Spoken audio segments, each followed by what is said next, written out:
함께 은혜 나눌 하나님의 말씀은 신약성경 데살로니가전서 3장에서 봅니다. 데살로니가전서 3장 1절부터 13절까지 함께 교독해 보신 후에요, 우리 이창란 집사님 가정이 나오셔서 하나님께 찬양을 드리겠습니다. 이러므로 우리가 참다 못하여 우리만 아덴에 머무르기를 좋게 생각하고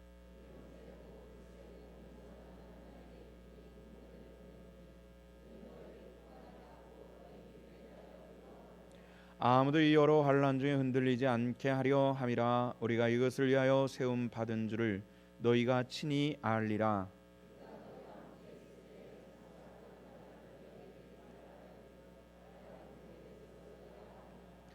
이러므로 나도 참다 못하여 너희 믿음을 알기 위하여 그를 보내었노니 이는 혹 시험하는 자가 너희를 시험하여 우리 수고를 헛되게 할까 함이니.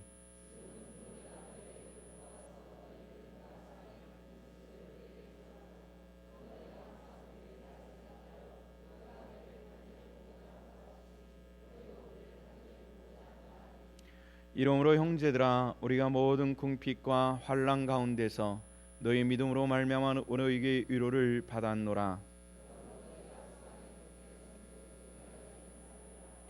우리가 우리 하나님 앞에서 너희로 말미암아 모든 기쁨으로 기뻐하니 너희를 위하여 능히 어떠한 감사로 하나님께 보답할까.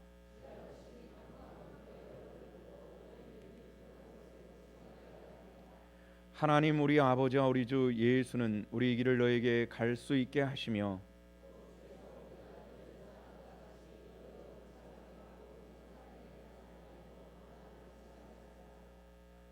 함께 너희 마음을 굳건하게 하시고 우리 주 예수께서 그의 성도와 함께 강림하실 때에 하나님 우리 아버지 앞에서 거룩함에 흠이 없게 하시기를 원하노라.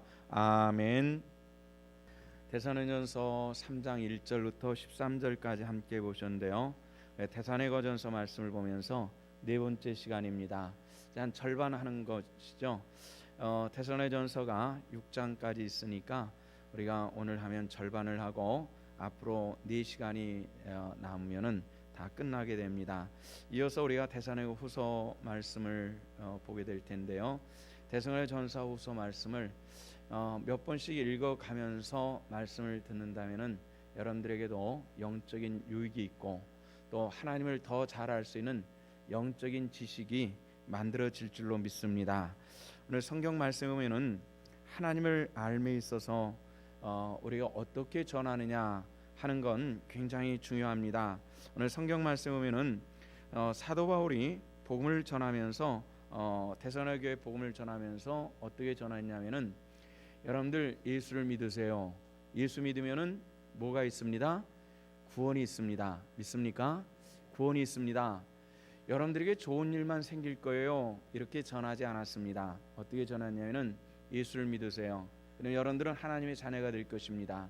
구원받을 거예요. 그러나 우리에게는 반드시 오는 것이 있습니다. 고난도 있을 것입니다. 하는 이렇게 증거를 했습니다. 그 증거와 같이 데살로니가 교회는 사도 바울이 데살로니가를 떠나기 전서부터 환란이 생기기 시작했습니다. 믿음에 대한 핍박이 생겼죠. 그래서 이런 핍박 때문에 사실 사도 바울이 데살로니가에 오래 머물 수 없게 되는 그런 원인이기도 했습니다. 핍박당하는 것을 보고 교회를 떠났기 때문에 늘 걱정이 됐어요. 데살로니가 교회가 어떻게 있을까? 굉장히 짧은 기간에 교회를 세우는 것이거든요. 그러다 보니까 뿌리가 잘 박혔을까? 이 모종한 지 얼마 안 되는 그런 화초들을 보면은 늘 이게 뿌리가 잘 박혔을까? 자주 확인해야 되는 것처럼 이 교회도 마찬가지였을 겁니다. 잘 돼가고 있을까? 은혜로 서가고 있을까? 하는 이런 염려가 있었다는 겁니다. 그런데 놀랍게도 데살로니가 교회는 든든히 서갈 뿐만 아니라 마게도냐와 온 땅에 있는 교회의 덕과 본까지 보이고 있었더라는 것이죠. 참 아름다운 교회입니다. 우리 신성교회가 그렇게 될 수 있기를 원합니다. 짧은 기간일지라도 참으로 덕과 본으로 온 교회 가운데 모범이 되는 교회. 데살로니가 교회가 제일 큰 교회는 되지는 않았습니다. 그러나 온 교회들 가운데 모범되는 교회는 됐다는 겁니다. 참 아름다운 일 아닙니까? 우리 신성교회가 이렇게 모범적인 교회가 되기를 원합니다. 요즘에 TV 쇼핑몰이 매우 발달해 있습니다. 예전과는 굉장히 다른 쇼핑 문화인데요. 온갖 것들이 TV 쇼핑몰에 게시가 됩니다. 옷에서부터 신발, 또 그런가 하면은 먹는 음식, 해산물, 아주 모든 온갖 것들이 TV 쇼핑몰에 광고되고 있습니다. 근데 물건을 광고를 할 때에 장점만 광고를 합니다. 뭐 다른 데보다 쌉니다. 물건이 싱싱합니다. 뭐 옷 같은 건 바느질이 좋습니다. 신축성이 좋습니다. 굉장히 광고를 많이 합니다. 그런데 놀랍게도 이 TV 쇼핑몰을 통해서 물건을 샀다가 반품하는 게 참 많은 것 같아요. 다니다 보면은 TV 쇼핑몰 반품된 것만을 전문적으로 취급하는 그런 상점들도 꽤 많다는 것을 알 수 있어요. 얼만큼 많이 반품되면은 저것만 취급하는 그런 또 가게가 이곳저곳에 많이 생겼을까 이런 생각을 해요. 그렇게 좋은 장점만 모아놨으면은 반품할 것 없을 것 같은데 하여튼 반품이 되온다는 겁니다. 뭘 의미하는 것일까요?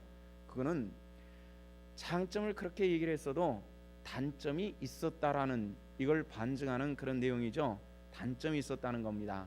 그러나 광고하는 사람들, 쇼호스트들은 절대로 이 단점을 얘기를 하지 않습니다. 10가지 20가지 그냥 전부 장점만을 얘기했는데 막상 그것을 구매해가지고 배달된 것을 보면은 이게 아니네 이렇게 싶어가지고 다시 반품할 수밖에 없는 일들이 이렇게 생기는 것입니다. 우리가 복음을 전하는 입장에서도 그렇습니다. 복음을 전하는 이들이 마치 TV 쇼에 나오는 쇼 호스트처럼 그렇게 복음의 장점이 굉장히 많지 않습니까? 그 장점의 가장 중심은 무엇입니까? 우리가 예수 그리스도를 믿음을 통해서 뭘 받았다고요? 뭘 받았습니까? 자신 있게 좀 얘기해 보십시오. 이 부분에 뭘 받았다고요? 믿습니까? 굉장히 중요한 거잖아요. 그리고 장차 우리는 천국에 들어가는 하나님의 거룩한 축복이 저와 여러분들에게 이 말씀 안에, 구원 안에 약속으로 들어간 줄로 믿습니다. 그런데 문제는 뭐냐면은 우리가 예수를 믿자마자 그냥 탁 들려가지고 천국에 탁 옮겨갔으면은 그 시간서부터 마치 티켓을 끊어가지고 곧바로 극장을 가든 뭐 에버랜드로 들어가든지 그렇게 행위가 이루어졌으면 좋겠는데 말이죠. 구원받았음에도 불구하고 신자들이 이 땅에서 상당히 오랜 기간 동안 남겨져 있다는 것입니다. 이게 우리들에게 굉장히 큰 약점이고요. 정말 요 시간 동안에 우리가 무엇을 어떻게 해야 될 것인가, 이것이 우리들에게 굉장히 어려운 문제이기도 합니다. 근데 우리는 복음을 전할 때 예수 믿으세요, 구원받습니다, 또 요즘에는 뭐 좋은 일만 생길 거예요 이렇게 했는데 마치 쇼호스트처럼 그렇게 복음을 이야기한다는 것입니다. 근데 사도 바울은 그러지 않았습니다. 예수를 믿으세요, 구원받습니다.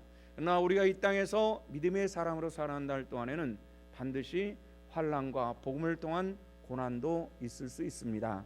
그러나 이를 이기는 자들은 하나님께서 상급을 주실 줄로 믿습니다 하는 이런 복음을 전했다는 것입니다. 오늘 이 시대의 교회들도 여기 문제가 있습니다.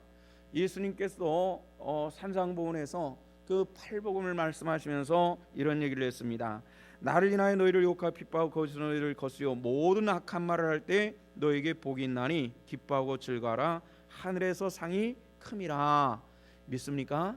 우리가 예수를 믿는 믿음 때문에 고난당하고 핍박당할 때에 너희가 기뻐하라, 하늘에서 너희를 향한 상이 있을 것이기 때문에 주님께서 친히 하신 말씀이 있습니다. 예수님께서도 믿음의 사람들이 이 땅에 사는 날 동안에 고난당할 수 있어, 환난당할 수 있어. 그러나 참아야 돼, 이겨야 돼. 그 이김에는 반드시 보답이 있어. 그것은 하나님의 나라의 상급이 있어. 이런 말씀으로 우리에게 가르치신 것이 있습니다. 이것이 복음과 우리가 이 땅에 살면서 당할 수 있는 고난의 상관관계거든요. 그런데 많은 사람들이 아니다, 복음에는 복만 있다, 이건 거짓말입니다. 물론 하늘에 있는 것입니다. 그러나 우리가 육체로 이 땅에 사는 날 동안에 예수 그리스도를 믿는 믿음을 지키기 위해서는 상당한 희생이 필요하다는 것입니다. 우리 한번 따라합시다. 복음을 따라 살기에는 희생이 있어야 된다. 믿으시기를 바랍니다. 희생해야 됩니다. 때로는 시간의 희생도 있고 물질의 희생도 있고 감정적인 희생도 있고 여러 가지가 있지 않으면은 우리가 믿음으로 승리해 나가기는 굉장히 어려운 때를 우리가 살고 있는 것이죠. 데살로니가 교회에 복음을 전하면서 예수 믿으세요. 좋은 일만 생길 거예요. 사도 바울은 그렇게 얘기를 하진 않았습니다.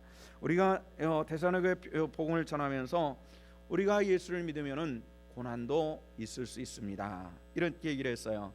사도 바울이 이제 아래로 내려갔습니다. 베레아를 거쳐서 아덴을 거쳐서 그리고 고린도에까지 갔어요. 고린도에 가서 머물고 있는데 이런 소식들이 들리기 시작하는 겁니다. 어떤 소식이냐면은 데살로니가 교회가 극심한 핍박 가운데 있다. 이런 소식을 듣게 됩니다. 바울의 입장에서 얼마나 힘들 거예요. 어떻게 하면 이 교회라고 힘을 전하고 또 하나님의 은혜 가운데서 승리할 수 있도록 할까? 이것이 바울이 가지고 있는 굉장히 깊은 생각이었습니다. 그래서 사도 바울은 가장 먼저 무엇을 제시하냐면 하나님의 복음은 체험되어야 된다는 것입니다. 우리가 요즘에 저는 한 15년 전쯤에 처음 이 망고라고 하는 과일을 먹어봤습니다. 혹시 망고 못 짜서 오신 분들 계신가요? 한번 손 들어 보십시오. 계시다면 제가 맛보여 드리려고 그런 거거든요. 근데 우리 용인촌 동네도 망고는 다 드셔봤네요. 예전에는 망고 15년 전에는 망고를 먹어본 사람이 아주 100명에 하나 있을까 없을까 할 정도로 굉장히 귀한 과일이었어요. 근데 필리핀에 도착을 했더니 선교사님이 두 가지 과일을 준비를 해놨습니다. 하나는 이 스타애플이라고 하는 그런 과일인데요. 꼭 사과처럼 생겼는데 가운데를 딱 자르면은 가운데 별 모양이 나오는 그런 스타애플이라는 과일인데 그때 먹어보고 저는 그걸 구경을 못했어요. 스타애플이라는 것은. 그리고 망고를 준비를 하는데 스타애플이라고 하는 과일은 맛있는지 잘 모르겠고요. 이 망고라고 하는 것은 딱 잘라가지고 칼로 거북이 등딱지처럼 그었더니 이걸 뒤집어가지고 먹었는데 참 향기롭고 달고 굉장히 맛있는 그런 과일이었습니다. 그리고 나서 또 한참 몇 년 지난 다음에 두리안이라는 과일을 처음 먹어봤어요. 혹시 두리안은 안 경험하지 못한 분들이 많이 계실 텐데요. 이 두리안이라고 하는 과일이 참 이게 과일 중에 왕이라고 하는데요. 이 두리안이라는 과일이 이 먹기가 참 사나워요. 왜냐하면은 사람 인분 냄새가 아주 굉장히 진하게 배있는 그런 과일입니다.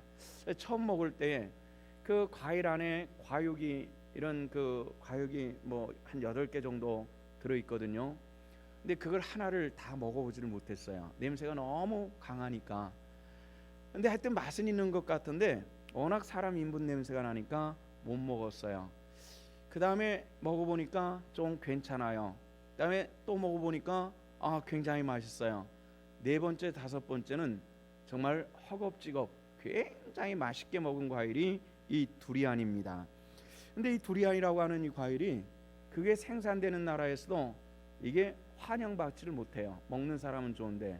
왜냐하면 호텔에도 예외 없이 쓰여지는 것이 두리안 반입금지, 대중교통수단에도 두리안 반입금지, 두리안 가지고 타지 못하게 하는 겁니다. 그 이유는 뭐냐면은 너무 사람 인분 냄새가 심하니까 이게 그 안에 들어오면은 아주 고약하거든요. 굉장히 맛있는 과일의 왕이라고 하면서도 사람들에게 그다지 대접받지를 못해요. 먹는 사람은 좋은데. 그런데 그걸 먹기 위해서는 상당히 훈련도 필요하다는. 제가 웬만한 것은 가끔 그러잖아요. 목사님 뭐 음식 이런 거 드실 줄 아세요? 그러면 제가 이렇게 대답하죠. 걱정하지 마세요. 솥단지에 삶아 나온 것은 빨래 빼놓고는 다 먹으니까 뭐 이렇게 얘기를 하는데요. 이 스스럼 없이 확 달려들어서 못 먹었던 음식이 바로 이 두리안입니다. 근데 냄새를 맡으면 먹을 수가 없는데 입안에 들어가면은 그렇게 맛있을 수가 없어요. 하나님의 복음이 마치 그와 같다라는 생각을 많이 합니다. 시편 34편 8절 말씀 보니까 이런 말씀이 나옵니다. 여호와의 선하심을 어떻게 하려고요? 맛보아 알지어다. 한번 따라합시다. 하나님의 선하심을 맛보아 알지어다. 그렇게 하시기를 바랍니다. 하나님의 복음은 눈으로 보고 듣는 것보다도 그 안에 들어오는 것이 우리에게 굉장히 중요한 것입니다. 여러분들 하나님의 인도하심을 잘 따라 살으셨습니다. 그것은 여러분들이 하나님의 구원의 은혜를 맛보았기 때문에 그렇습니다. 깊은 두리 안에 마시는 것처럼 여러분들에게 그 선하심과 구원의 축복된 은혜가 깊은 축복으로 나타나지시기를 주 이름으로 축원합니다. 이 데살로니가 교회가 이제 그런 그 하나님의 은혜를 알았습니다. 깊이 맛보아 알았습니다. 그런데 문제가 생겼어요. 교회 안에 고난이 생기고 있더라는 겁니다.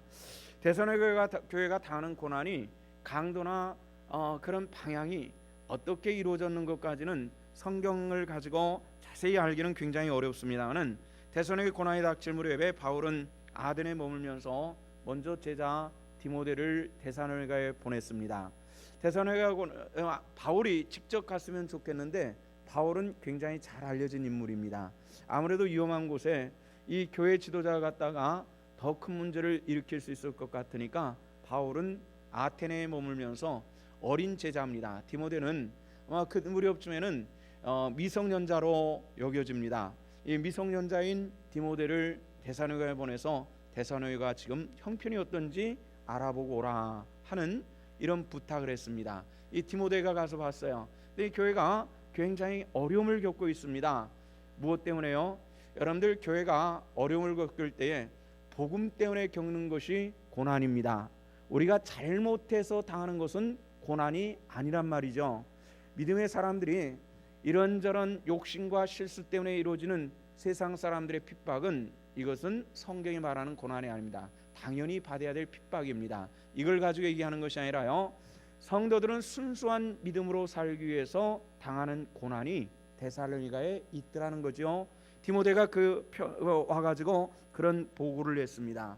그럼 믿음 때문에, 말씀 때문에, 복음 때문에 당하는 데살로니가 성도들은 어떻게 대처하고 있더냐라는 이런 질문을 할 때 디모데는, 우리 한번 따라합시다. 그들은 고난 중에도 굳건히 서나가고 있었습니다. 그런 보고가 우리 신성교회가 고난 있는 교회는 아니지만은 우리가 개인적으로 당할 수도 있고, 또 마지막 주님의 재림의 때가 가까우면은 교회는 반드시 환란에 들어갈 것을 성경이 우리들에게 말씀을 해주시고 있습니다. 우리가 편안하다 할 때에 마치 해산하는 여인의 진통이 오는 것처럼 우리에게 고난이 닥칠 수도 있다는 것입니다. 우리가 늘 깨어서 때를 준비하는 하나님의 사람들 되시기를 주 이름으로 부탁을 드립니다. 깨어있지 않으면 때를 우리가 분별하기 어렵기 때문에 그렇습니다. 늘 편안하다 성경을 보세요. 거짓 선자와 하나님의 선자들의 특징은 뭐냐면은, 거짓 선자들의 특징은 늘 하나님의 복만 외치는 것이라는 겁니다. 에레미야서 보면 이게 확연하게 나타나고 있는데요. 그러면서 그들은 뭐라 얘기하냐면은 지금은 편할 때다, 평화의 때다, 환난은 없어, 그냥 우리는 하나님께서 주신 것을 누려야 돼, 모든 것이 평안하다는 거죠. 그러나 한 사람은 달랐습니다. 에레미야는 뭐라 그랬어요? 평안할 때 하나님의 그 고난의 때, 하나님의 그 고난의 때가 우리에게 올 수 있다는 거죠. 우리가 깨어있지 않으면은, 우리가 하나님의 말씀을 붙들지 않으면은 그런 때가 올 수 있다는 것을 지속적으로 외쳤습니다. 백성들은 누구를 좋아할까요? 복을 얘기하는 사람을 좋아할까요? 화를 얘기하는 사람을 좋아할까요? 당연히 복을 얘기하는 사람을 좋아하는 겁니다. 에레미야는 핍박을 참 많이 받았습니다. 성도 여러분들, 이 시대의 강단에서 복만 강조해서는 안 되는 시대고요. 시대가 뿐만 아니라 하나님의 복음은 구조가 그렇다는 것입니다. 항상 경종을 울리는 것이 하나님의 복음의 구조라는 사실들을 기억하면서 우리가 아무리 편안할 때일지라도 하나님의 때를 말씀하는 그것이 우리 신성의 강단에서 이루어지도록 항상 기도해 주시기를 부탁을 드립니다. 디모데를 통해서 보고를 받았습니다. 와서 그런 환난 속에서도 그들은 기쁨과 교제와 그런 가운데 서로 위로를 하면서 지금 든든히 서나가고 있습니다. 목회자가 그걸 듣는 것보다도 더 기쁜 일이 없었겠죠. 굉장히 기쁜 이런 소식입니다. 그래서 7절 말씀에 그런 얘기가 나오잖아요. 이런 얘기가 나오면 그러므로 형제들아 우리가 모든 궁핍과 환난 가운데서 너희 믿음으로 말미암아 너에게 위로를 받았노라. 바울도 아덴에 머물면서 대단한 좋은 조건은 아니었습니다. 그런데 어떤 위로냐면은 세워진 교회가 믿음으로 든든히 서나간다는 소식을 들으니까 굉장히 마음이 부요로워지고 있더라는 것입니다. 성도 여러분들, 신자들이 부요함을 느끼는 것이 물질로만 부요함을 느끼는 사람은 이건 믿음의 사람이 아닙니다.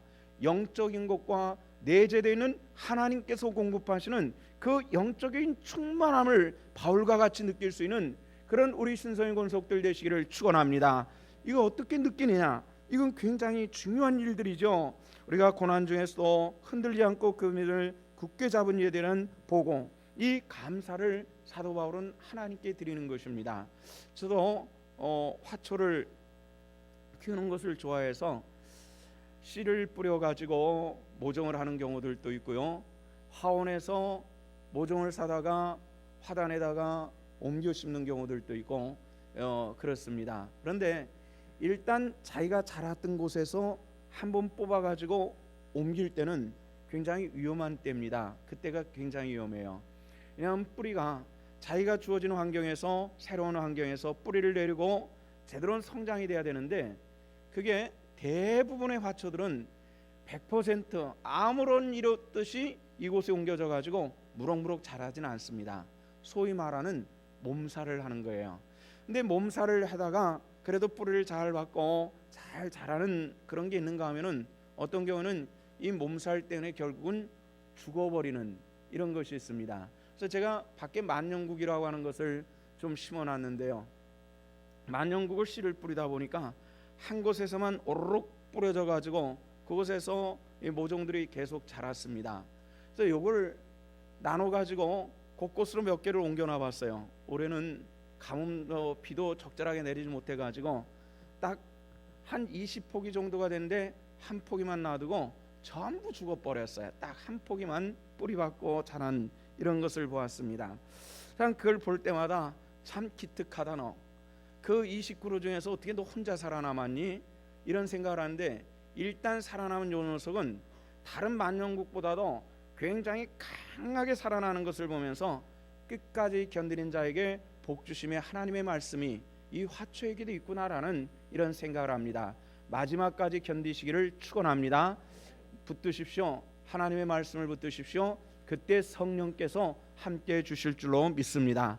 저는 이 녀석이 뿌리를 받고 자라는 것을 보면서 오고 갈 때마다 그것을 보면서 관심을 기울이고 있습니다. 별 화초 하나에 불과하지만은 기특해요. 그 20개 정도 되는 것 중에서 요거 하나 살아남았다는 것이 참 이루 말할 수가 없지요. 근데 우리가 또 한 가지 문제는 뭐냐면은 신자들이 고난당할 때에, 때로는 교회가 고난당할 때에 이런 문제입니다. 교회라고 하는 이 하나님의 거룩한 이 은혜의 이 전당이 함께 고난당할 때도 있고요. 믿음의 사람이 고난당할 때가 있다는 겁니다. 이럴 때 우리는 오해에 빠지기가 굉장히 쉽습니다. 특히 우리 신성교회 성도들도 그런 오해가 있는 것 같아요. 성도들 가운데서 어떤 문제가 있을 경우 목회자인 저에게는 이야기를 숨김없이 얘기하는 경우들이 굉장히 많죠. 이런 문제 같으면은 함께 우리가 기도를 같이 했으면 좋겠다, 이렇게 생각을 해요. 그래서 저는 예전에 목회적인 경험이 좀 부족하고 지혜가 부족해가지고 그분에게 물어보지도 않고 성도 여러분들, 기도하는 사람들이 이분 이 문제를 가지고 우리 사람 위해서 기도해 줍시다 해가지고 기도를 했는데, 오히려 이게 시험거리로 작용하는 경우들이 많다는 겁니다. 그래서 문제가 있을 때는 물어봅니다. 이걸 우리가 내놓고 기도하는 사람들이 함께 기도해도 좋겠습니까? 이렇게 얘기를 하면은 한 5명 중에 4명 정도는 아니요, 기도하지 마시고 목사님과 사모님만 기도해 주세요. 제 기도 능력은 특제입니까? 다른 사람들은 짜장면 할 때 저는 곱백이고 다른 사람들의 기도는 보통입니까? 아니거든요. 하나님의 기도는 제 기도나 여러분들의 기도나 하나님 앞에 자녀로의 모습은 똑같을 줄로 믿습니다. 그런데 목사님만 기도해 주세요. 이건 뭘 얘기하냐면은 내가 이런 고난 당하면은 저 사람들은 나에게 무슨 죄가 있는 것 같아서 나를 이상하게 보겠지라는 그게 내재되어 있는 것 같아요. 성도는 이거 깨트리시기를 바랍니다. 하나님은 죄인이라고 하는 개념은 우리가 아직도 죄인입니다. 그래서 우리가 하나님 앞에 의롭다 할 때에 죄 없어서 의롭다 하는 것이 아니라 우리는 칭의된 겁니다. 칭의라고 하는 것은 뭐죠? 죄인이지만은 죄 없다 하시는 하나님의 은혜가 주어진 것이 칭의거든요. 여전히 저와 여러분들은 죄는 있는 것입니다. 다만 죄의 값을 치르지 않는 것일 뿐이란 말이죠.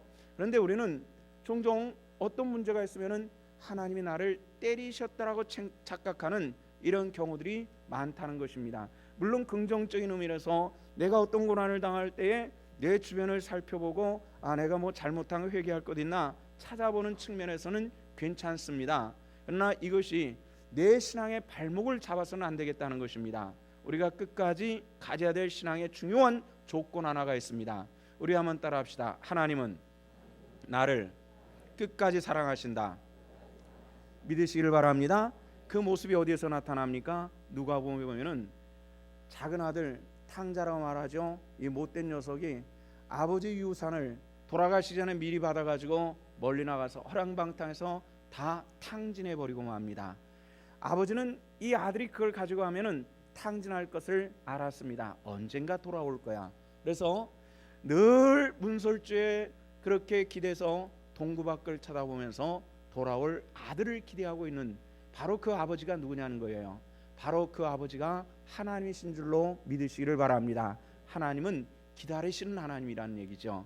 근데 사람들은 종종 그것을 잊어버리는 경우들이 많이 있습니다. 내가 환난 당할 때에 무조건 부정적인 시각을 가지고 자기 자신을 책망하거나 아니면 신앙에 이것이 심할 때는 파선에까지 이른다는 겁니다. 하나님께서 나를 때리셔서 하나님께서 나를 미워하셨지 이런 얘기입니다. 자식이 미워서 때리는 부모는 없는 것처럼 하나님께서 때로 우리에게 책망하실지라도 하나님의 책망은 그것이 우리에게 유익한 열매가 맺히게 하는 하나님의 능력이 그 안에 있다는 사실들도 함께 믿으시기를 바랍니다. 데살로니가 교회가 고난을 당하고 있지만은 이 교회는 굳건히 서나가고 있었고 열매 맺는 교회였습니다. 고난 중에 열매 맺는 교회 어떤 것이었습니까? 세상은 기온이 굉장히 차이가 납니다. 북쪽으로 가면 춥고 남쪽으로 적도 부근으로 가면 뜨겁죠. 근데 적도 부근 쪽으로 가면은 사시사철 먹을 것이 풍요롭습니다. 산에 가면 야생으로 자라는 파인애플도 있고요. 정말 야생으로 자라는 파인애플은요 이렇게 조그만하거든요. 그게 아주 노랗게 익었을 때 그걸 따서 먹어보면은 우리가 먹어보는 파인애플하고는 그 맛이 전혀 틀립니다. 이 파인애플 맛은 바로 그런 것인데요. 근데 그런 파인애플도 있고 때로는 뭐 이런저런 열매들이 많아서 언제든지 먹을 수가 있는데 북쪽으로 가면은 굉장히 추워서 그런 게 없어요. 노력하지 않으면 굶어 죽어야 되는데 놀랍게도 사람이나 짐승들이나 사람들이 살기 좋은 쪽으로 오면은 사람도 그렇고 짐승도 그렇고 작다는 겁니다. 벵골 호랑이는 시베리아 호랑이보다는 3분의 1 크기밖에 자라지 않습니다. 곰도 마찬가지입니다. 말레이 곰 같은 경우는 굉장히 작습니다. 이번에 서울 대공원에서 도망갔다는 곰이 말레이 곰이잖아요. 굉장히 작습니다. 그래서 이름이 꼬마잖아요. 그런데 동북아 지역 쪽에 우리 한국에 있는 그런 곰들은 굉장히 큽니다. 추운 지방에서는 커요. 우리가 고난 없는 것이 신앙에도 유익한 것 같으나 성장하기는 어려운 조건이라는 것입니다. 그래서 교회나 성도들이 때로는 고난 가운데 있을 때에 거기에 우리가 신앙의 진수를 바라볼 수 있다는 것이죠. 고난이 결코 무익한 것이 아니라 내 영적 삶을 위해서 유익함을 주시고자 하는 하나님의 섭리를 먼저 분별할 수 있는 그런 우리 신성의 권속들 되시기를 주 이름으로 축원합니다. 그래서 바울은 어떻게 얘기를 했어요? 고린도서 11장에 보면은 사도 바울은 복음을 전하다가 뭐 매맞고 갇히고 뭐 파선을 당하고 수많은 일들 당하는 것을 이것을 전부 이야기를 하면서 그러나 일이 여러 번 이런 일들이 있으나 이것이 내게 영적으로 유익될 것을 나는 알고 있다라는 이런 고백을 하고 있지 않습니까? 우리 성도 여러분들, 고난당한 것이 두려울 것이 아니라 한번 대결해 보십시오. 여기 하나님의 놀라우신 섭리와 축복이 우리 성도들에게 함께 해 주실 줄로 믿습니다. 앞으로 우리 한국교회는 분명히 저는 통일될 것을 믿습니다. 그렇게 되면은 이 세상에서 가장 고난당하는 북한교회가 지상으로 올라오게 될 때가 반드시 있을 것입니다. 그때 우리가 부끄럼 당하지 않도록 우리가 고난이 없을 때는 하나님의 말씀 보고 기도하며 내 자신을 채찍질하면서 영적으로 성장하는 일들에 힘쓰지 않으면은 우리는 이 거대한 한국교회가 조그만한 북한교회 지하교회에서 고난을 통과하고 올라오는 이 교회로 인해서 우리가 부끄럼 당할 때가 있을 것이라는 겁니다. 깨어있기를 주 이름으로 축원합니다. 고난에는 여러 가지 유익한 면들이 많습니다. 고난을 당해본 사람은 고난당하는 사람을 위로할 수 있다는 차원에도 굉장히 유익합니다만은 초대교회가 로마의 박해를 이긴 다음에 지하에서 지상으로 올라왔습니다. 이제 교회가 자유함을 얻는 것이죠. 로마 정부는 교회에 재산을 주었습니다. 성도들이 빼앗았던 그런 재산들을 돌려주었습니다. 또 그리고 지상에다가 교회 건물을 지을 수 있도록 로마 정부의 재정으로 많은 것을 지원을 해주었습니다. 교회 안에서는 지금까지 모든 사람들이 수평적이었는데 이제 수직적인 계급 사회가 만들어지기 시작을 하는 겁니다. 이권이 생기기 시작했습니다. 지금까지 평등했던 형제와 자매들의 구도들이 전부 깨지기 시작했습니다. 이게 문제가 생기기 시작하는 겁니다. 교회 안에서 이제 지금까지는 쫓기는 교회, 그리고 하루를 살아가면서 노심초사하면서 근심하며 살던 교회가 세상에 나와서 자신 있게 소리를 치기 시작을 했습니다. 그렇게 되면 얼마나 좋아요. 그런데 이것이 꼭 유익한 것은 아니라는 겁니다. 교회 안에서 지금까지 소수의 성도들이 지하에 쌓았던 영적인 것들이 하나씩 둘씩 무너지기 시작했습니다. 지금까지 위로하고 격려하고 같이 눈물과 땀을 흘리던, 때로는 같이 피를 흘려야 됐던 이들 속에서 갈등이 생겼습니다. 재산이 생겼습니다. 이것에 대한 소유가 생기기 시작했습니다. 이것에 대한 관리를 위해서 수직적인 구도가 생기기 시작했습니다. 그러니까 교회 안에서는 예전에 없었던 일들이 생기는 겁니다. 고함 소리가 생기기 시작했습니다. 싸움이 생기기 시작, 다툼이 생기기 시작을 했습니다. 언성이 높아지는, 이 교회가 교회답지 못해지는 겁니다. 우리 한국교회는 이제 세계에서 참 빨리 부흥하는 뭔가 가지고 있는 교회로 바뀌어지기 시작을 했습니다. 이제 교회가 하나님 은혜 안에서 진정으로 무릎 꿇지 않으면 가장 위험한 때가 현재의 한국교회임을, 또 우리 신성교회도 바로 이때임을 기억하시고 깨어있고 기도하고 하나님의 은혜를 붙잡는 그런 하나님의 진정한 교회가 될 수 있기를 주 이름으로 축원합니다. 이것을 잊어버리면은 이 교회적 가치, 생명력은 없어지는 것이기 때문에 이게 굉장히 중요합니다.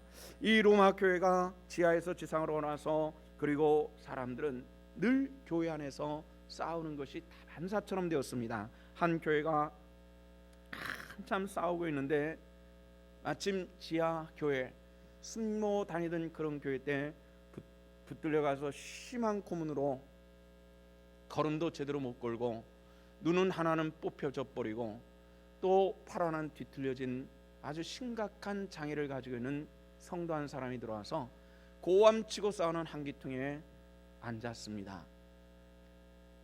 막 언성을 높이고 기득권을 찾게 싸우던 사람들이, 그 사람이 왔다라고 하는 것이 인식이 될 때에 목소리가 점점 낮아지기 시작을 했습니다. 그러더니 지금까지 대화했던 그 대화가 조용해졌습니다. 이 고난당한 지하에서 올라온 신자가 왜 말씀들 안 하고 계십니까? 계속 하시죠. 얘기를 했습니다. 그랬더니 잠잠할 때 계속 말씀하시죠. 제가 들어오니까 말씀들이 없습니까? 물어봤습니다. 그랬더니 한 사람이 이렇게 얘기를 합니다. 지금 교회 이런저런 문제를 가지고 지금 우리가 논쟁을 하고 있는 중이었습니다. 형제는 이 문제를 가지고 어떻게 생각하십니까? 라고 이렇게 질문을 했습니다. 고통을 통해 수많은 장애를 가지고 있는 이 신자가 가만히 생각하더니 마지막 이렇게 말 한마디를 했다고 합니다. 우리 주님의 고난을 생각합시다. 딱 한마디를 했다고 합니다. 그리고 나서 모든 문제가 끝났습니다. 주님의 고난이 없고 예수 그리스도의 고난의 십자가가 없는 교회는 싸울 수밖에 없습니다. 왜냐하면 그것은 사람밖에 없기 때문에 그렇습니다. 우리 신성교회가 예수 그리스도의 고난과 성령의 이끌림 받는 교회가 될 수 있기를 주 이름으로 축원합니다. 말씀이 우리를 지배할 수 있고 하나님의 거룩한 은혜가 이 교회의 주인이 돼서 우리를 지배하고 있을 때 우리는 잠잠할 수 있고 말씀에 그때 순종할 수 있는 것이죠. 이것이 없으면은 나는 내 고난을 내세울 수밖에 없는 것이고, 우리 모두 다 그런 것입니다. 내가 누군데, 내가 어떤 사람인데, 여기에는 이미 하나님이 존재하지 않는다는 것입니다. 우리가 다 주님 앞에 종으로 섬김에 부족함이 없는 참 믿음의 권속으로 살아있는 그런 우리 교회가 되기를 원합니다. 교회와 신자에게 고난은 병자가 병원에 가는 것과 비슷합니다. 병원에 가는 목적은 무엇입니까? 내가 과연 어떤 병이 있나를 진단하고 치료하기 위한 것이 아닙니까? 물론 가가지고 별것 없습니다라고 얘기하면 더 좋지만은, 그러나 거기에서 병이 발견됐다고 의사에게 막 따질 사람은 없습니다. 당신 죽을 병 걸렸는데요, 빨리 수술하지 않으면 죽을 수도 있어요. 이렇게 얘기를 한다고 뭐 의사 멱살 잡고 싸우는 사람은 없다는 겁니다. 그 이유는 무엇이죠? 병원의 역할은 진단에 있기 때문에 그렇습니다. 고난은 우리로 하여금 멸망케 하는 것이 아니라 하나님의 은혜를 받아들이는 통로의 역할을 하는 것이라는 사실들을 믿으시기를 바랍니다. 그래서 우리가 고난 중에도 기뻐할 수 있는 것은 바로 원인이 거기 있다는 겁니다. 바울이 세안실에 데살로니가의 복음을 전한 결과로 교회를 세운 후에 그가 말한 대로 데살로니가는 심각한 고난에 빠지게 되죠. 오늘날 우리들이 복음을 전함에 있어서 예수를 믿으면 좋은 일만 생길 것입니다. 저는 염려되는 것이 바로 그것입니다. 오늘날 교회의 강단이 이게 많이 침범해 있습니다. 성도들에게 너무 싫은 얘기 안 하려고 하는 것이 보편화돼 버린 이런 상황이 되어 있는 것, 이건 정말 문제라고 생각합니다. 성도 여러분들, 복음을 따르는 길은 때로 험할 수 있습니다. 고난일 수도 있습니다. 그러나 견디는 자에게 복 주시는 하나님의 은혜가 체험될 수 있기를 또한 주 이름으로 부탁을 드립니다. 이것이 복음의 가치인 것입니다. 우리가 기도해야 될 것은 이 시대의 교회와 신자들이 기복적인 신앙으로 세워져 가는 것은 창세기서부터 요한계시록 전체를 꿰뚫는 복음 속에 들어있는 것은 이것은 아니다라는 것입니다. 하나님의 교회는 예수와 그리스도와 함께 고난당할지라도 예수 그리스도께서 걸어가신 그 길이 가시밭길이라 할지라도 그 길을 걸어가는 것이 성도요 교회의 본분인 줄로 믿습니다. 교회가 데살로니가 교회 전설을 통해서 우리에게 가르쳐 주시는 말씀이 바로 거기 있는 것입니다. 마지막 때까지 교회가 하나님의 은혜의 가치를 가지고 존재하는 그런 교회가 되기를 원합니다. 우리 함께 기도하십시다. 하나님, 이 시대의 교회로 우리 신성교회가 깨어있고 살아있고 말씀이 날성검처럼 세워져 있는 그런 교회가 되게 하시고, 성도들은 순종케 하시고 말씀을 붙들게 하시어 주시옵소서. 특별히 한 가지 교회를 여러분들에게 부탁하는 것은 우리 청소년부 학생부에서 내일서부터 수련회가 있죠. 교육부 마지막입니다. 위에서 여러분들 안전하고, 또 특별히 저는 우리 학생부 수련회에 대해서 관심이 많습니다. 왜냐하면 저도 이 학생부를 통해서 은혜를 받았고 목사가 되는 뿌리가 학생에서부터 시작이 됐기 때문에 저는 굉장히 중요한 것이라고 생각하거든요.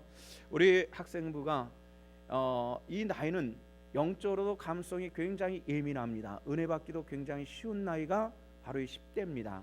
주님, 이 아이들이 이번에 성령의 충만한 경험을 하고 돌아올 수 있도록 하나님 은혜를 베풀어 주시옵시고 안전케 해 주옵소서. 우리 함께 이 두 가지 기도 제목을 가지고 한 2분 동안만 한 목소리로 함께 기도합니다. 다 같이 기도하십시다.